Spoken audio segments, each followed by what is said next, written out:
एक बार फिर से क्या बोल रहे हैं, if the first two toss have resulted in a tail, मतलब पहली दो बार जब उछाला गया तो टेल आया, ठीक है। Find the probability that tail appear in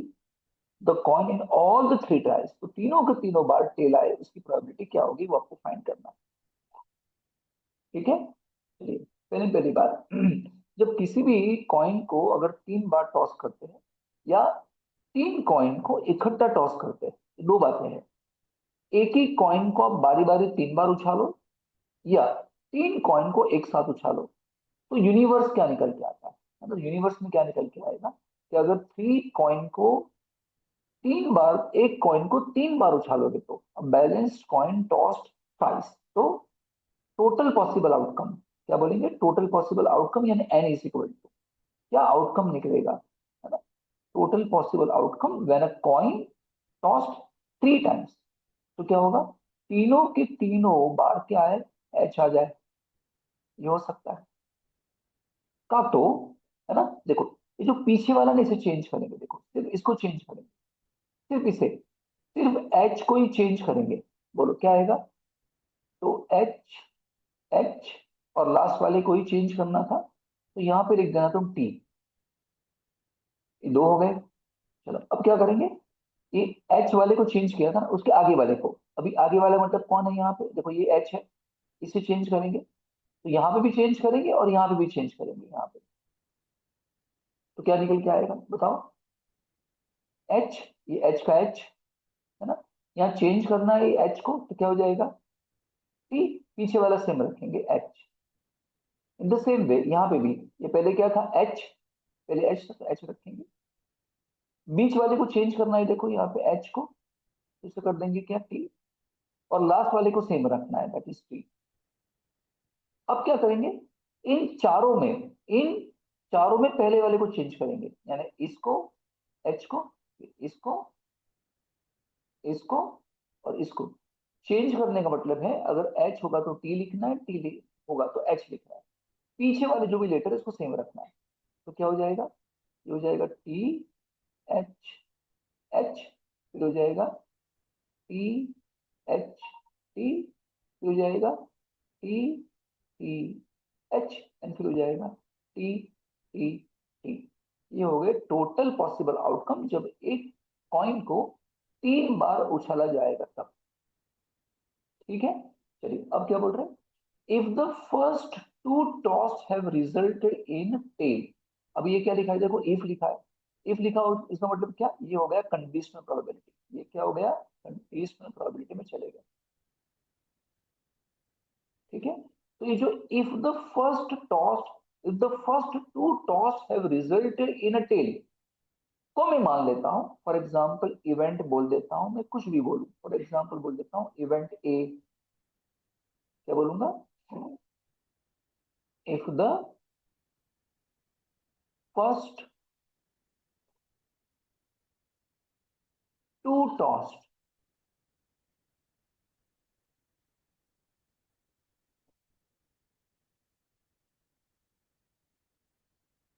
have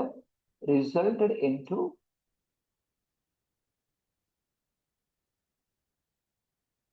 in tail, इसकी बात कर रहे हैं, बताओ तो उसके फेवरेबल आउटकम एम कितना होगा, एम का मतलब क्या, फेवरेबल आउटकम, इसको फेवर करने वाले कितने हैं, फेवरेबल आउटकम कितने हो गए बताओ,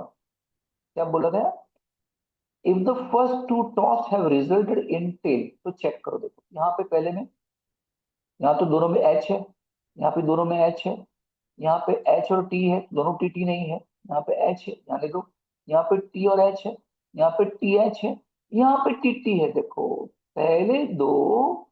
ट्रायल में टी आए, यहाँ पे भी टी है, देखो तो बताओ कितने फेवर कर रहे हैं, दो फेवर कर रहे हैं, फेवरेबल आउटकम एम कितने हो गए टू,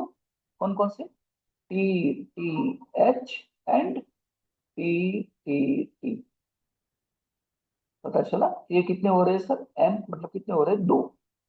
तो पी ऑफ ए कितना हो जाएगा बेटा, M by M, two by eight, it is nothing but one by four, clear. फिर क्या बोलते हैं, find the probability that tail appears on the coin in all the three trials. तो अभी हम क्या बोलेंगे, इवेंट बी, इवेंट बी क्या, कि टेल अपीयर्स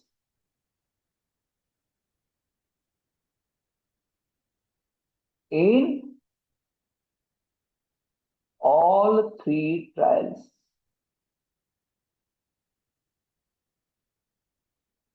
चलिए, तो यहाँ पे क्या आने वाला है इसका आंसर बताओ, फेवरेबल आउटकम कितने हो गए, एम, तो एक ही है, पहली बार भी टेल आए, फिर टेल आए, फिर टेल आए, तो एक ही तो है। तो पी ऑफ बी क्या हो जाने वाला है, एम बाई एन, तीनों बार टेल आए वो तो एक ही बार होगा, 1/8। अभी है कंडीशनल प्रोबेबिलिटी। अब कंडीशनल प्रोबेबिलिटी में क्या होता है, इफ द फर्स्ट, अब ये जो है ना एक कंडीशन, ये नीचे आना चाहिए। अभी ये हमने इसके लिए हमने इवेंट एज्यूम किया था ए, तो ए नीचे आना चाहिए। तो फॉर्मूला क्या लगती है, ऐसी लगती है कि probability B on the condition of A, B होना अगर ए सेटिस्फाई करता है, तो ऊपर क्या आ जाएगा, ए इंटरसेक्शन बी आएगा ऊपर, और नीचे क्या आ जाएगा बेटा, पी ऑफ ए हो जाएगा। मतलब मुझे ऊपर क्या चाहिए, मुझे दोनों का इंटरसेक्शन चाहिए, और नीचे क्या चाहिए, पी ऑफ ए चाहिए। पी ऑफ ए तो मैंने ढूंढ लिया है, कितना है, पी ऑफ ए 2/8 है। ये 2/8 लिखूं या 1/4 लिखूं, एक ही बात है। और मुझे ऊपर क्या चाहिए, दोनों का इंटरसेक्शन चाहिए, यानी ऊपर क्या चाहिए, probability of A intersection B, मतलब ए भी हो एंड बी भी हो। ए बी और बी का मतलब क्या, ए का मतलब क्या था, पहले दो बार में टेल आए, पहले ए क्या था, पहले दो बार में टेल आए, एंड बी क्या था, तीनों बार टेल आए। ए क्या था, पहले दो बार में टेल आए, और बी क्या था, दोनों बार टेल आए, तो वो तो एक ही केस था ना, 1/8। तो पी ऑफ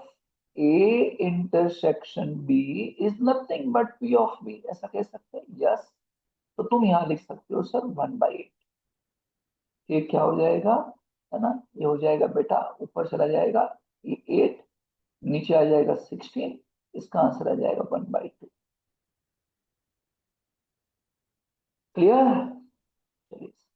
दूसरा question.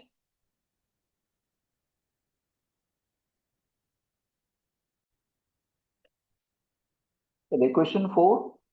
If event A B and C are independent, आपको क्वेश्चन में तीन इवेंट दिए हैं, ए बी और सी, एंड बोला है P of A is equal to P of B is equal to P of C is equal to P. P of A का भी आंसर पी है, पी ऑफ बी का भी आंसर पी है, and P of C का भी answer P है। तो ऐसे केसेस में आप तीनों का यूनियन फाइंड करो, ये आपको ढूंढना है।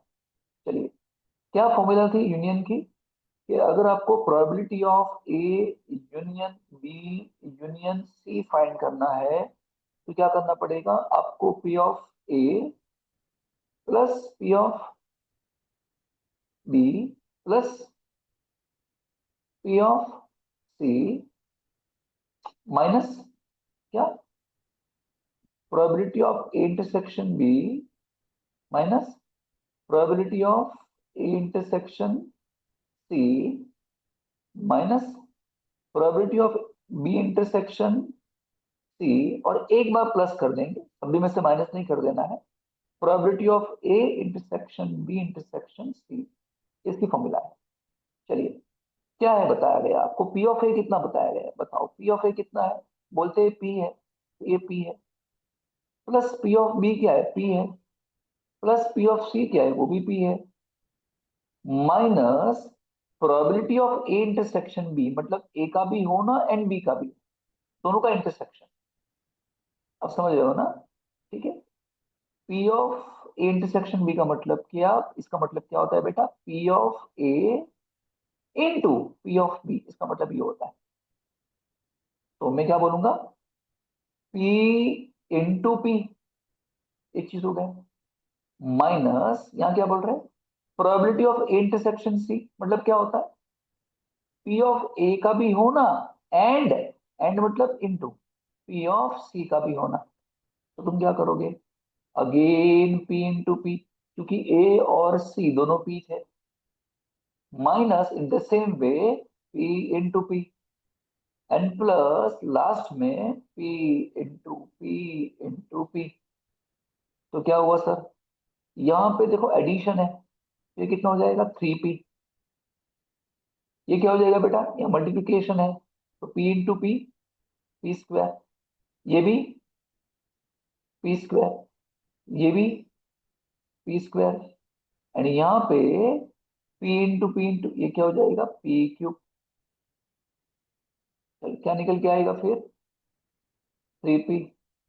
ये क्या हो जाएगा पी स्क्वायर पी स्क्वायर, और यहाँ पे माइनस माइनस क्या हो जाएगा -3P प्लस पी क्यूब। चल सब में से क्या कॉमन निकलेगा, सब में से यहाँ से पी कॉमन निकलेगा है ना, तो पी कॉमन निकाल देंगे, तो बचेगा क्या 3 माइनस पी निकल गया बाहर, तो बचा सिर्फ पी एंड प्लस यहाँ बचेगा पी का स्क्वायर। बोलो पता चला क्या है, सिंपल था, बिल्कुल भी टफ है नहीं। चलिए नेक्स्ट क्वेश्चन।